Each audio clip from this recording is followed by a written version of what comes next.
Hello all, welcome back to వెల్పండు. And ఇప్పుడే విమల్ థియేటర్లో మూవీ చూడడం జరిగింది, రాకాస.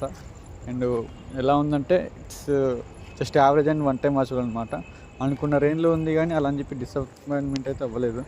చూస్తూ ఉంటే ఎక్కడెక్కడో శంబాల ఇవే కనిపించింది నాకైతే. శంబాల వినిపించింది, శంబాల కనిపించింది అనమాట. అండ్ అది తీసేటప్పుడు ఈశ్వర్ రాసింది, ఇది తీసేటప్పుడు అది రాసింది తెలియదు కానీ చూస్తూ ఉంటే ఆ సెటప్ అంతా అట్లా అనిపించింది. ఇక పోతే పర్ఫార్మెన్స్ విషయానికి వస్తే సంతోష్ శోభన్ గారు బాగా చేశారు, మంచిగా అనిపించింది అనమాట. అండ్ హీరోయిన్ కూడా బాగా చేశారు, కొత్త అమ్మాయి బ్రహ్మాజీ గారు కూడా బాగా చేశారు, మంచిగా అనిపించింది. అండ్ సపోర్టింగ్ రోల్స్ కూడా ఇట్స్ ఓకే అన్నమాట, బాగానే చేశారు. అండ్ మూవీ స్టోరీ విషయానికి వస్తే ఒక రాజు ఉంటాడు, రాక్షసుని సరదాగా పెంచుకుంటాడు అనమాట ఆ ఊరి మంచి కోసం. ఒక మూమెంట్లో ఆ ఊరికి ఆపద వస్తుంది. ఆపద వచ్చినప్పుడు ఆ రాక్షసుడిని హెల్ప్ పెడతాడు. సో ఆ రాక్షసుడు హెల్ప్ చేసిన తర్వాత ప్రతి ఇయర్కి ఒకసారి ఒకరిని బలి చేయాలన్నమాట. సో అది రాక్షసుడి యొక్క కండిషన్. సో ప్రతి ఇయర్ కూడా బలి చేయడం, దాని తర్వాత సంతోష్ శోభన్ గారు ఈ ఊర్లో ఇరుక్కుపోవడం, యూఎస్ నుంచి రావడం, ఇట్లే నడుస్తూ ఉంటుంది movie story. And movie positives అంటే సంతోష్ శోభన్ గారి పర్ఫార్మెన్స్ బాగుంది, కామెడీ హర్రర్ అన్నింటిలో ఇచ్చి పడేశారు అనమాట పర్ఫార్మెన్స్. అండ్ హీరోయిన్ పర్ఫార్మెన్స్ కూడా గుడ్ ఇన్ హర్ రోల్ అనమాట. అండ్ సపోర్టింగ్ పర్ఫార్మెన్స్ బాగున్నాయి. అండ్ స్క్రీన్ ప్లే గ్రిప్పింగ్ లేకపోయినా బోర్ అయితే కొట్టేయలేదన్నమాట, అది ఒక పాజిటివే. అండ్ మ్యూజిక్ ఇవన్నీ మాట్లాడుకుందాం. ఇంకా నెగిటివ్స్ అంటే మ్యూజిక్ ఎక్కడ కొట్టేసినట్టు అనిపించింది, స్టోరీ కూడా ఎక్కడ కొట్టేసినట్టు అనిపించింది.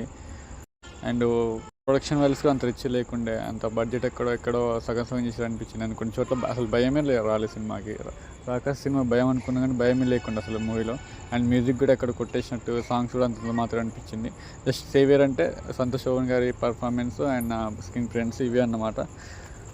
ఇక production values, screen play, gripping, narration ఇవంతా బొక్క అన్నమాట. అండ్ నిహారిక కొనిదెల గారికి ఓకే చూస్తారన్నమాట, మిక్సర్ అనమాట. మరీ బ్లాక్ బస్టర్ కాదు, మరీ ఫ్లాప్ అయితే కాదు, యావరేజ్ మూవీ అనమాట. నిహారిక కొనిదెల గారికి ఇంకో సినిమా వచ్చిందని అనుకోవచ్చు, కానీ స్టిల్ అంత పెద్దగా అయితే లేదు. ఎక్స్పెక్టేషన్ అయితే మ్యాచ్ అవ్వలేదు నాకైతే. యాక్చువల్లీ ఇలాంటి సినిమాలు ఆల్రెడీ మనం చూసినాం అనిపిస్తుంది. నేనేమో శంబాలు చూడడం వల్ల నాకు శంబాలయే గుర్తొచ్చింది అనమాట. భయం అయితే ఎక్కడ అనిపించలేదు నాకైతే, పెద్దగా భయం లేకుండా అసలు మూవీలో. అండ్ కామెడీ టైమింగ్స్, డైలాగ్స్ బాగా రాసుకుని అనిపించింది మూవీలో. అండ్ విమల్ థియేటర్లో చూడడం జరిగింది కాబట్టి అక్కడ సౌండ్ సిస్టమ్ అంతా బాగా అనిపించింది. అండ్ నెక్స్ట్ ఇప్పుడు బైకర్కి వెళ్తున్నా, బైకర్ చూశాక అది కూడా అప్లోడ్ చేస్తాను అనమాట రివ్యూ. మొత్తానికి అయితే ఇట్స్ వన్ టైం వాచబుల్ అనమాట, ఖాళీగా ఉంటే చూసేయండి. జస్ట్ నార్మల్ అనిపిస్తుంది నాకైతే. అండ్ బాగా భయపడే వాళ్ళకి మంచిగా అనిపిస్తుంది మూవీ, నాకైతే యావరేజ్ అనిపించింది. అండ్ సంతోష్ శోభన్ గారు చాలా ముందుకెళ్తారు అనిపిస్తుంది నాకైతే మూవీలో. అండ్ బాగా చేసారు, స్క్రీన్ ప్రింట్స్ బాగుంది. కాకపోతే ఎక్కడో కొన్ని చోట్ల ఫోర్స్ అనిపించింది అన్నమాట మూవీ, అంత పెద్దగా ఏం అనిపించలేదు నాకైతే. అండ్ వన్ టైం వాచబుల్ అనుకోవచ్చు, ఇక అంతే, అంత మించి పెద్దగా చెప్పుకొని కూడా ఏం లేదు మూవీలో. అండ్ స్టోరీ అంతా ఎక్కడో కొట్టేసినట్టు అనిపించింది నాకైతే, టు బి ఫ్రాంక్. ఎందుకని సార్ చెప్తున్నా అంటే చూసినట్టు అట్లే అనిపించింది నాకైతే. కానీ ఇక సెకండ్ హాఫ్ కొంచెం బాగుంది ఫస్ట్ హాఫ్ కానీ, ఎందుకంటే సెకండ్ హాఫ్లో కొంచెం రాజు బ్యాక్గ్రౌండ్ ఫ్లాష్ బ్యాక్ మొత్తం చూపించారు కాబట్టి second half greater than first half అనమాట. ఫస్ట్ హాఫ్ అయితే అట్లా వెళ్ళిపోద్ది, అంత పెద్దగా అనిపించదు.